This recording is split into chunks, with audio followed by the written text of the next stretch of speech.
Welcome back to the Militia Madness MTG Sealed Progression Series. For my pack opening and deck build, we are so up against the wall.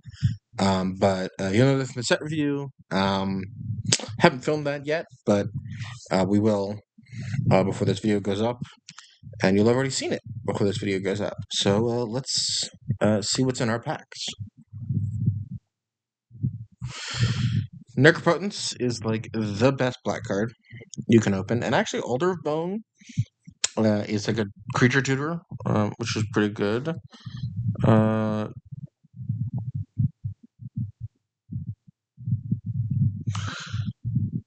Time Bomb is actually not terrible. Um,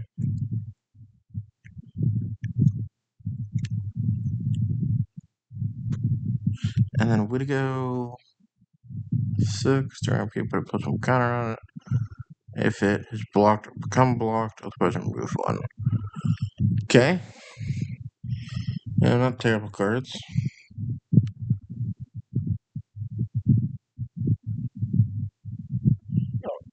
Fire Covenant is huge. Fire Covenant is massive. That card is great. Glacial Chasm, one Fyndhorn Elves, and a Giant Growth, and some stuff to fill out the green deck. We got an Incinerate, which is pretty good.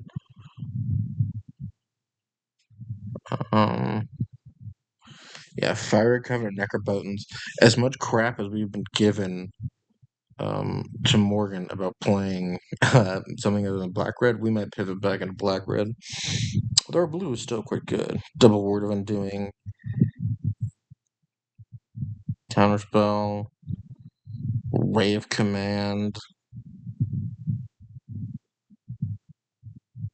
Illusionary Forces is also good. And the Swords to Plowshares. Oh my god, this pool is insane. Also Order of White Shield, which is like fine. And white deck, Mr. Grimoire, like a decent sideboard card, and the Necro. Well, yeah, the only thing missing is like Painlands, but I will take this. This is very good. All right. Join us in a little bit. Well, a little bit for you. A couple days are going to go by for me because this pool changes everything. But see you guys in a second for the deck build. Welcome back to the Sealed Progression Militia Madness episode. So, as you saw, we opened Necropotence and Fire Covenant, and that's kind of what we're trying to build around. We also opened Counterspell and some blue cantrips. So let me go. Let me show you the deck that's really, really close, but I don't think we're going to bring, which is this Rakdos concoction. Necro. We would add Fire Covenant in here as well. And I think this deck is really close, but unfortunately, we can't bring it because Morgan's going to bring Rakdos. So if Morgan's going to keep doing that in order to make competitive diversity and not just Rakdos every week, we kind of just can't play this. I do think this deck would be better, but in the sake of competitive diversity and just seeing some new stuff, also, I don't really take this series that seriously. So I'm looking at this Dimir Splashing Red version. A lot less creatures. We're much more of a standard control deck. Really a blue-black deck, Splashing Red for Fire Covenant, Fireball, and Wheel of Fortune. And I think our mana can actually do that. Phantasmal Terrain can help out. Barb Sextant can help out with the mana. And then in our dual lands, we do have a blue-red land and a blue-black land, as well as a Dwarven Runes. No Mitcher's Factory. I don't think we could support it anymore, but Library of Alexandria is too good. But yeah, that's the general strategy of a blue-black splashing red control deck. I'll walk you through the cards really quickly. We have an Ancient Sea of hand. This is like a mana fixer to filter into black because black is our most important color. Kumbaj Witches is like a really decent creature. Zephyr Falcon, Azure Drake, Illusionary Forces, and Serendipgen. This is our flying squad that will hopefully close out the game. In our sorceries, we have a Fireball and Wheel of Fortune, which are two of the cards that we're splashing for. We have Drain Life, backed up with the 4 Dark Rituals, the full playset of both, as our way of removing bigger creatures. Ashes to Ashes, really, really good against Rook Egg, which has been a real problem. Soulburn, kind of another copy of Drain Life. It's a little different because you can spend red mana to deal damage, but you only gain life equal to the amount of black mana you spent. But effectively, the 5th copy of Drain Life. I had a lot of options with these instants and sorceries. So we're not playing Incinerate in this version. We would in the black-red version, but we'll kind of have to see. I think that black-red version's better, and if this just comes up and we don't do anything, I might switch to that. But I am playing Brainstorm. I don't think this card's very good, but as a one of, it was easy to find the slot.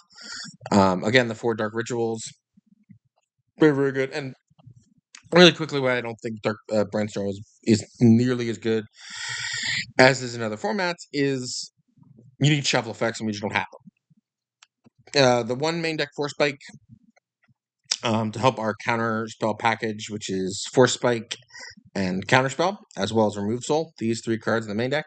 We have more on the side, but I didn't really feel like including those cards in the main deck. If Morgan becomes a slower deck, then the other counterspells become a lot better. In terms of cantrips, we have Ray of Erasure, which just target player mills 1, and you draw a card at the beginning of next upkeep. Innervate taps a thing, and then you draw a card at the beginning of next upkeep. I really, really just think drawing cards is important. So to being able to hit good cards, so that's kind of why Brainstorm, Innervate, and Ray of Erasure made it in.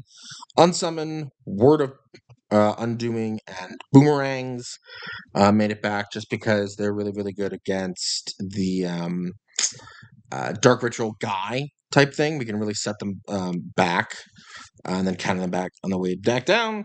Counterspell I talked about, Remove Spell I talked about. Fire Covenant is like the best card that we opened. This is a commander card, but was printed in Ice Age, and I'm really, really happy to have opened it. It's a board weapon, a stick, and hopefully we can gain back the life with Drain Life and Soulburn. And Ray of Command is just a blowout of a card. So I'm really, really happy with that. Because you can do this, you untap target creature opponent controls and gain control of it until end of turn.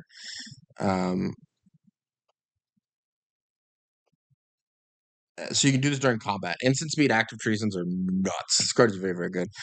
Barb Sextant is a Chromatic Star. Slow Chromatic Star, but can help us get that red mana. Phantasmal Terrain is another way of helping us get that red mana so that we can splash with Necropotence in our deck. Necropotence is the card that I think the black decks want to open from Ice Age. This card is very, very good. It's very, very good now, and it's going to continue being very, very good until it's banned. And then we have an Oubliette to kind of finish out the deck. I'm not really excited about this main deck. I wish I could play more creatures, but I just had to play the interaction and just had to play that kind of stuff because that's where my deck is really, really strong. In terms of the lands, we're on 9 islands, 10 swamps, a Dwarven Ruins, and a Volcanic Island. So in terms of red sources, we have 1, 2, 3, 4, 4 red sources for 3 red cards. Not great, but playing basic mountain we just can't do. So there you go. And really, all of our red cards turn on when we have a single red. So it's not really that big of a deal. And then obviously the Volcanic Islands, the Underground Sea, and then the 2 Chronicles, I believe, dual lands. Well, double lands, but I'm pretty free to play, and then a library because it's library. It is that good that I'm willing to play this in a 3-color deck. I think library is just insane. So moving on to the sideboard, we have a strip mine just to stop their libraries and stuff like that. Blue Elemental Blasts come in against red spells. They're really, really good against Rook Egg. They can counter it, kind of the fireballs, kind of stuff like that. Force can spell blasts come in when we want to come in on the play because we can be a little bit more proactive about stuff like that. River Merfolk is just good. Gaining Mountain Walk, it's a threat that they can't deal with. It's a threat that they can't ever block. Sinkhole, another Strip Mine. Terror and Dark Banishing, we can bring in against if Morgan pivots to another color, which they won't, I don't think. So that's why on the sideboard, though, because they're just really, really bad up against Morgan's deck. They kill Rook Eggs, but who cares? Demonic Torment is just another removal spell in case, they're on the Fallen Angel and stuff like that. Lawful, we can bring in to punish the black. Wall of Air is really, really good against the Rook Eggs because it can block the 4/4 forever.